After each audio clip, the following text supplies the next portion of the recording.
Welcome to the Personality Guru. INFJ is sometimes referred to as the advocate or the idealist. People with this personality type often feel misunderstood. Perhaps it is because they are the rarest MBTI personality type, making up only 1 to 3% of the US population. Or maybe it is because they are walking, talking contradictions. Today, let us take a look at the INFJ's mind. But before we start, make sure to subscribe to the Personality Guru and ring the bell icon to get regular updates on our latest uploads. And if you like this video, click the thumbs up button and share it with your friends. As an INFJ, the world around you is important primarily because of what it symbolizes to you and evokes inside yourself. You tend to think visually, often with the symbolic images playing through your consciousness. INFJs toy with perspectives and consider how each person can look at the same thing differently. This enables you to see connections between things and grasp underlying meanings. And these hidden meanings and connections are more interesting to you than what is on the surface of reality. Inspiration drives you, energizes you, and gives you the determination to achieve your goals. INFJ Personality Development and Functional Stack. Each personality type prefers to use 4 of the 8 functions first described by Jung. These 4 functions comprise a type's functional stack. The relative strength of preference for these 4 functions is expressed in the following manner: dominant, auxiliary, tertiary, and inferior.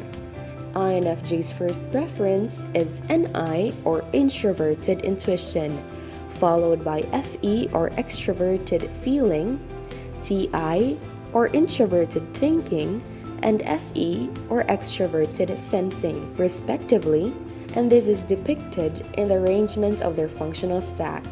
While we will soon discuss each function in greater depth, for now, we will turn to another feature of INFJ's personality, their type development. As is true for all types, INFJ's type development consists of 3 general phases. These phases roughly correspond to the ordering of the functional stack, with NI being the first function to blossom, FE the second, and so on, but as we will see, the inferior function is sort of a special case, summoning INFJ's attention at an earlier phase than might otherwise be expected. So now, let's talk about the INFJ's phases. Phase 1. Childhood stage. Early in life, INFJs are characterized by the development and dominance of their introverted intuition or NI. Since they are introverts, they may also show significant development of their second function, extroverted feeling or FE, which can serve as a useful extroverted tool for navigating the outside world. The NI-FE function pair allows INFJs to make and express judgments. INFJs are particularly well equipped to read and evaluate people, including their underlying motives. Since NI is a perceiving function, INFJs should not be viewed as closed-minded at any point in their development. But during phase 1, they might appear overly opinionated or closed-minded, at least from without.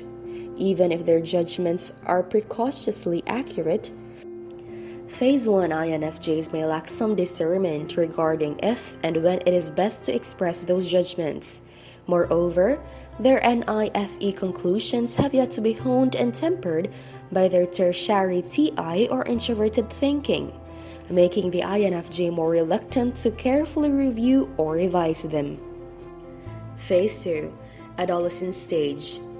Once the dominant function reaches a certain threshold of strength and dominance, INFJ's inferior function, extroverted sensing, enters the picture and begins to play a more influential role. This can be confusing because the inferior is not next in line for development in the functional stack.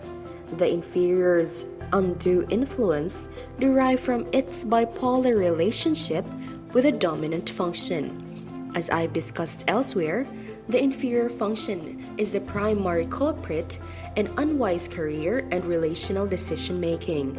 Unfortunately, its influence peaks in phase 2 of type development, which happens to be the same time INFJs are making life-altering decisions about their careers and relationships. In addition to the increasing presence and influence of their inferior in function, INFJs also begin to open up and hone their judgments by way of their tertiary function, introverted thinking or TI. The logic of their TI serves to cross-check and refine their NIFE judgments. As INFJs develop their TI, they also become more interested in exploring their inferior function, the extroverted sensing. Phase 3. These ranges from the insights and beyond. Phase 3, a phase which many individuals never reach or complete, is characterized by an attempt to understand and integrate the tertiary and inferior functions. By bringing these less conscious functions into the light of consciousness, we can better envision our path toward wholeness. Doing so requires understanding the nature of how these functions manifest within our type and becoming more aware of our personal patterns of unconscious behavior. Once these patterns have been made apparent, they can be replaced with healthier thoughts and behaviors. Decisions and behaviors become increasingly wise and conscious, engendering a lasting sense of satisfaction and wholeness. For INFJs, Phase 3 personal growth entails a deeper exploration of the nature and challenges associated with their tertiary TI and inferior SE. Also, INFJs tend to rely more on 4 primary cognitive functions. Dominant, introverted intuition. This means that they tend to be highly focused on their internal insights. Once they have formed an intuition about something, they tend to stick to it very tightly, often to the point of being single-minded in their focus. Because of this, they are sometimes viewed as being stubborn and unyielding. Auxiliary, extroverted feeling. These characteristic of these type makes INFJs highly aware of what other people are feeling, but it means they are sometimes less aware of their own emotions. INFJs sometimes struggle to say no to other people's requests for these reasons. They are so attuned to what other people are feeling that they fear causing disappointment or hurt feelings. Tertiary introverted thinking. INFJs make decisions based on ideas and theories that they form based on their insights. INFJs rely primarily on their introverted intuition and extroverted feeling when making decisions, particularly when they are around other people. When they are alone, however, people with this personality type may rely more on their introverted thinking. In stressful situations, an INFJ might try to rely on emotions when making decisions, especially if it means pleasing other people. Under less stressful conditions, however, an INFJ is more likely to rely more on their intuition. Inferior, extroverted sensing. While this is a less developed and largely unconscious aspect of the INFJ, it does have an impact on personality. This aspect of personality helps INFJs pay attention to the world around them and stay aware of their surroundings.